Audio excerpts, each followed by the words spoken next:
Hello, this is the instructor Robert Quigley. Here's another demo. This one is on how to use Google Chrome's Tweetdeck app to update Twitter. What we're looking at right now is the window you need to go to get Google Chrome to start with if you don't have that. It does work on most computers, so you should be able to download it. And it's a good web browser to use anyway. It's nice and quick. Once you have Chrome, when you launch it, you'll have a window similar to this right here. You may not have Google Docs in there, but that's where your apps will show up. And so to get the app, you go to tweetdeck.com, and over here it says or get the Google Chrome app. That's what I want. And then from here it's just add to Chrome, and you do want to add it. Once downloaded, the app shows up whenever you launch the browser. To launch Tweetdeck, you just click it, and you need to create an account if you haven't done so already. It's free, and it allows you to manage both Twitter and Facebook all from the same screen, so it's pretty nice. I already have an account, so I'm going to log in. And if you've never used Tweetdeck before, this can look a little bit intimidating at first. You know, Twitter is so simple, and suddenly I've made this confusing for you. It's really not too bad. Let's start out with the basics. Each one of these rows is a column. Tweetdeck organizes things into columns to make it easier to follow what's going on. Up here is your navigation.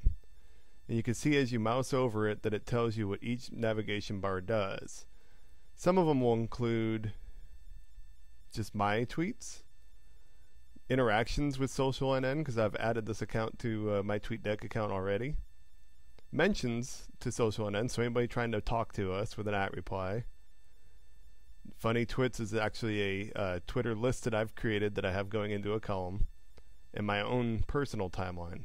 So you can click on your own personal timeline, it goes right to that column, and you can see what people in your timeline, the people that you follow, are saying. I can also see my Funny Twits column there with people who I think are pretty funny. You can see people mentioning Socialnn right there. And so it's nice to be able to divide that up. Now if you want to add your own column, there's a lot of choices. You just go to the add column button, and you could do, I don't have mentions right now of my personal account, so I could click that. You click which account you want it to be on, and you add the column. When you do that, it adds it to the end of this row right here, but there we are. Now the nice thing is whenever you have something new pop up in columns, you can have it show up at the front of the page with a notification. All you do is click on the spindly dial at the top of a column, and you tell it that you want it to either pop up or make a sound or both. And when you could also remove a column, and you can move columns in order too, to a different spot if you want it in a better spot. But the nice thing about this is you can have Tweetdeck hidden behind as you're working on other things, and you've told it to just notify you when somebody sends a mention to you, and it'll pop up in front of your screen, just like a mobile app mention will if you have a mobile app that does that. So it's actually pretty useful. Click it again to close it. Now to add accounts to this, you go under the spindly dial over here, you go to settings, and you can add a Twitter account or a Facebook account. As you can see, I've already added Socialnn and my own account to here. You could also add Bitly shortcuts, and there's another demo on Bitly, so check that out. But notice that I've actually put my Bitly API key and username in here. I'll show you how to do that in the Bitly demo, but that way when you update and you share a link, it'll automatically shorten it into a Bitly, which we can use to track stats. So it's really good to have that.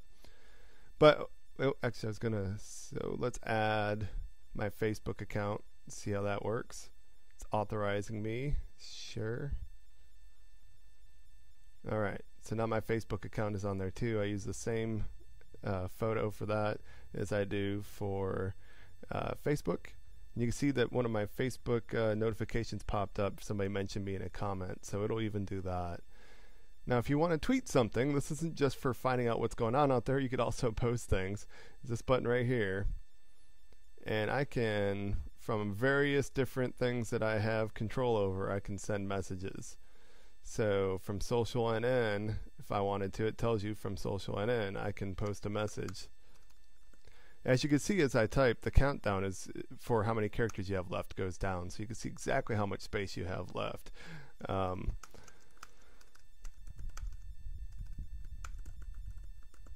All right, you can also add a photo from here. Adding a photo will do it by picking something off your desktop if you wanted it to. So anyway, that's it. You could send from more than one account at a time if you really wanted to. You could send one from both Socialnn and your personal account. It would send it out as the exact same tweet, so I don't generally recommend you do that. More likely, what you have to be really careful about is accidentally sending something out on your own account that you meant to send off on Socialnn or vice versa. When I was the Statesman, that happened once in a while. In fact, one time I actually posted on the Statesman account that I just swam a mile. And I got a lot of funny @replies, people saying, hey, I'd like to see your newspaper do that, that kind of thing. So you do have to be careful with that. So I've talked quite a bit in this course about wanting you to be interactive with your social community. And how do you do that on Tweetdeck? How do you reply to people? How do you retweet them? All very important skills to know. So from any column you have here, you can retweet or reply to people. Let's say I want to reply to Omar Gallega. When you mouse over his tweet, you can see that some new tools show up. That's the reply button, that's the retweet, and that's the favorite a tweet. And so if I want to reply, I just press that. I pick which account I want to reply from. Notice all these Facebook accounts on here. I'm not even admin. I'm still listed, but I don't actually admin the high school sports page for Facebook anymore. They just never removed me. But if I want to reply from my own account, I could do it right there. It automatically puts Omar's name in there, and I could say whatever I want to say and tweet it, and it'll send an @reply to him. Of course, I could do that from Socialnn instead if I wanted to, and that's which account it would come from. I could have it come from both, but that's pretty unusual that you'd want to do that. If I want to retweet something like The Onion, let's say I think that this is a funny tweet, I can just click on that retweet button, and I can automatically retweet it like this, which will send out to my followers a tweet that just looks like Omar's tweet, and at the bottom it would say retweeted by Rob Quigg. I can edit and retweet, which allows me to put some context in front of it. This is amazing, right? So put some context. I could send it out from either account that I want to. Look, I'm over my limit though, because it says -27. So that's the problem with adding context to a tweet that's kind of long. In this case, you either need to, instead of retweet, do modified tweet, MT, and shorten this through some editing, but that's relatively dangerous because you could change the meaning of what somebody meant, or you could just do the regular, say never mind, and I'm going to do the old school retweet. And when I do that, it will it will fit no matter what length you had. I didn't mean to favorite that, but that's okay. I'm just going to unfavorite because I don't really favorite that. Notice there's a more button too. When you highlight that, it goes to that tweet. It shows you people who have replied to it, people who have retweeted it, and it gives you a little menu where you can send Omar a direct message. You can add him or remove him from this list. You can block him and report him for spam, and you can unfollow him or follow him right from here. So it's very useful. Go back to your regular column by clicking on this link up here if you changed your mind. But this is really good for keeping track of things. Tweetdeck is, so you can see when people are trying to mention you. You can see what people in lists are saying. I have a list I created on my own account. You can go to lists here to add a column of lists, and I have one of news that I care about. I could add that column, and now news that you care about's over here. We will have a list set up of the trusted news sources that I mentioned in the syllabus, so you could always add that. As far as adding a link, let me show you how that works. So let's say we wanted to share this Memorial Day weekend forecast. So I take the link and I go here and I want to share it on my on my personal account, and I say it looks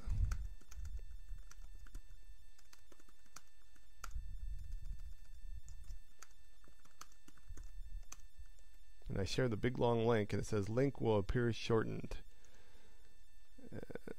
Nice. All right, so I tweet it from my own account, make sure that's where I'm sending it from. It did send it from Twitter, and now I can verify by looking at twitter.com and seeing right there that it shared it as a bit.ly, so I can see that it shortened it, and it shortened it correctly for me. And there you go. If you have any questions about TweetDeck, please let me know. This is one of those things where I want you to explore a bit. It would be good to download this before you have to update Twitter for Socialnn and try to figure out all the ins and outs so that there's no surprises for you when you get started.